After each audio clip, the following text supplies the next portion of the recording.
அஸ்ஸலாமு அலைக்கும் வரஹ்மத்துல்லாஹி வபரகாத். ஆக்சுவலாக இது வந்து என்னுடைய ஃப்ரெண்ட் ஒருத்தருடைய டவுட்டு. பெண்களுக்கு மாதவிடாய் இருக்குது. அது மினிமம் ஒரு நாள்லேருந்து மேக்ஸிமம் 7 நாள் வரைக்கும் அந்த மாதிரி இருக்கக்கூடும் அப்படின்றது ஒரு இது.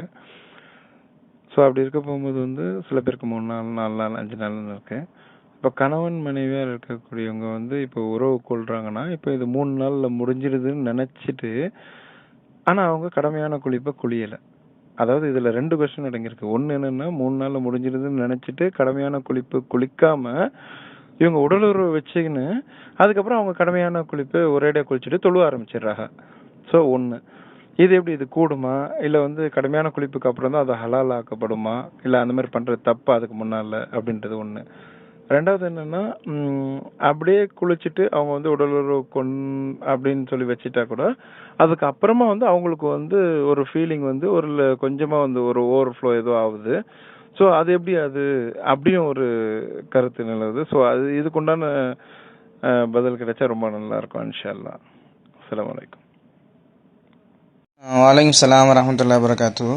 அதாவது சகோதரர் பாஷா அவங்க கேட்டிருக்கிறாங்க அப்படின்னு சொன்னால், அதாவது பெண்ணுக்கு பொறுத்த வரைக்கும் மாதவிடாய் 3 நாட்கள் அப்படிங்கிற மாதிரி, அதுக்கப்புறம் 7 நாள் 15 நாள் அப்படிங்கிற மாதிரி ஒருத்தருக்கும் இருக்கும். அந்த மாதவிடாய் காலம் முடிஞ்சதுக்கப்புறமும் வரக்கூடிய நேரத்தில் உதிரப்போக்கு இருக்கக்கூடிய நேரத்தில் உடலுறவு கொண்டுக்கலாமா அப்படின்னு சொல்லி போட்டு கேட்டிருக்கிறாங்க. ஒன்று. அதே கொஸ்டினில் வந்து எப்படி கேட்குறாங்க அப்படின்னு சொன்னால், கடமையான குளிப்பு குளித்ததுக்கப்புறம் தான் உடலுறவு கொள்ளணுமா, இல்லை என்று சொன்னால் அதுக்கு முன்னாடி அப்படி உடலுறவு கொண்டா தப்பு இல்லையா அப்படின்னு சொல்லி கேட்குறாங்க. ரெண்டாவது என்ன அப்படின்னு சொல்லி சொன்னால், மாதவிடாய் முடிஞ்சிட்டு அப்படின்னு நினச்சி உடலுறவு கொண்டதுக்கு பிறகும் அதுக்கப்புறம் அந்த மாதிரி ஒரு ஃபீலிங் இருந்துச்சுன்னு சொன்னால், வர மாதிரி இருந்துச்சுன்னு சொன்னால் அதுக்கு என்ன அப்படின்னு சொல்லி கேட்குறாங்க. 2 விதமாக ஒரே கொஸ்டினே 2 விதமாக கேட்குறாங்க. அல்ஹம்துலில்லாஹ். அதாவது என்ன விஷயம் புரிஞ்சுக்கணும்னு சொன்னால், ரசூலுல்லாஹ் சொல்லியிருக்கிறாங்க, மாதவிடாய் என்பது அந்த 3 நாள் அப்படின்றது பொதுவான ஹதீஸ்கள் அப்படி தான். ஆனால் ஒவ்வொரு பெண்களுக்கும் பார்த்தீங்கன்னு சொன்னால் 7 நாள் வரும், 12 நாள், 9 நாள், 15 நாள், இப்படிலாம் கூட ஒவ்வொரு பெண்களுக்கும் இருக்கிறது. அது ஒன்றுக்கும் ஒவ்வொரு சட்டம், நிறத்துக்கு கூட ஒரு சட்டங்கள் இருக்கிறது. நீங்கள் சாதாரணமாக புலுகுல் மராம எடுத்து பார்த்தா கூட தமிழ்லேயே இருக்குது, நீங்கள் படிச்சுக்கலாம், தெரிஞ்சுக்கலாம். இதில் இன்னொரு விஷயம் என்ன அப்படின்னு சொன்னால், மாதவிடாய் வந்து கொண்டு இருக்கும்போது, அதாவது உதிரப்போக்கு மாதவிடாய் டைம் இப்போ ஒரு பெண்ணுக்கு 7 நாள் தான், ஆனாலும் கூடுதலாக நாட்கள் வருது அப்படின்னு சொல்லி இருந்துச்சுன்னு சொன்னால், அந்த மாதவிடாய் ப்ளீடிங் ஆகி கொண்டு இருக்கக்கூடிய நேரத்தில் உடலுறவு கொள்வது என்பது தடை செய்யப்பட்ட விஷயமாக தான் இருக்குது. ஆனால் சில இமாம்கள் கூட சில கருத்துக்கள் சொல்கிறாங்க, மாதவிடாய் முடிந்ததுக்கு பிறகு ப்ளீடிங் வர நேரத்தில் கூட முடிஞ்சதுக்கப்புறம் மாதவிடாய் கணக்கு முடிஞ்சதுக்கப்புறம் கொள்ளலாம் அப்படின்னு சொல்லி போட்டு சில இமாம்கள் கருத்து சொல்கிறாங்க. அது அந்தளவுக்கு அக்செப்ட் பண்ணுற விஷயமா இல்லை. உதிரப்போக்கு எவ்வளோ காலம் இருக்கிறதோ அந்த காலம் வரை நாம் தவிர்த்து கொள்வதுதான் சிறந்தது. இப்போ உதிரப்போக்கு நின்றுட்டு அப்படின்னு நினச்சி, இப்போ 2வது கொஸ்டின் நீங்கள் அப்படி தான் கேட்டிருக்கீங்க, நினச்சி அந்த மாதிரி நம்ம உடலுறவு கொண்டதுக்கு பிறகு ஒருவேளை மீண்டும் வந்துச்சு அப்படின்னு சொன்னால் அதில் குற்றம் கிடையாது. நம்ம வந்து தெரியாமல் தான் செய்கிறோம். பொதுவாகவே ஒரு பொருளை ஒரு காரியத்தை பொறுத்த வரைக்கும் நம்ம தெரியாமல் செஞ்சால் அல்லாஹ் அதை மன்னிச்சிருவான். 3 விஷயங்கள் இருக்குது. ஒரு விஷயத்தை நாம் தெரியாமல் செஞ்சாலும் அல்லாஹ் மன்னிச்சிருவான்.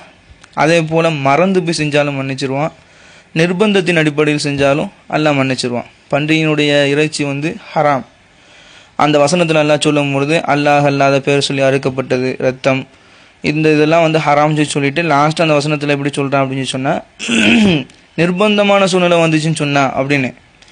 இப்போ ஒரு உடலில் கடுமையான நோய், ஏதாவது இது செஞ்சால் தான் போகும் அப்படின்ற மாதிரி ஒரு நிர்பந்தமான சூழ்நிலை இருந்துச்சுன்னு சொன்னால் அல்லாஹ் கண்டிப்பாக அந்த காரியத்தை மன்னிச்சிருவான்.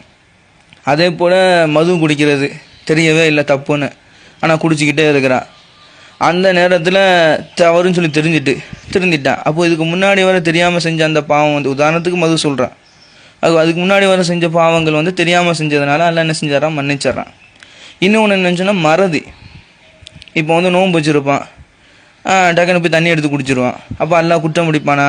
குற்றம் பிடிக்க மாட்டான். ஏன்னு சொன்னால் மறதியின் மூலமாக செய்கிறது. அப்போ நம்ம மாதவிடாய் நின்றுட்டு அப்படிங்கிற அடிப்படையில் நாம் உடலுறவு கொண்டு பிறகு அந்த மாதிரி ஒரு ஃபீலிங் வந்துச்சுன்னு சொன்னால் அல்லாஹ் அதை மன்னிச்சிருவான்னு வச்சுக்காங்க.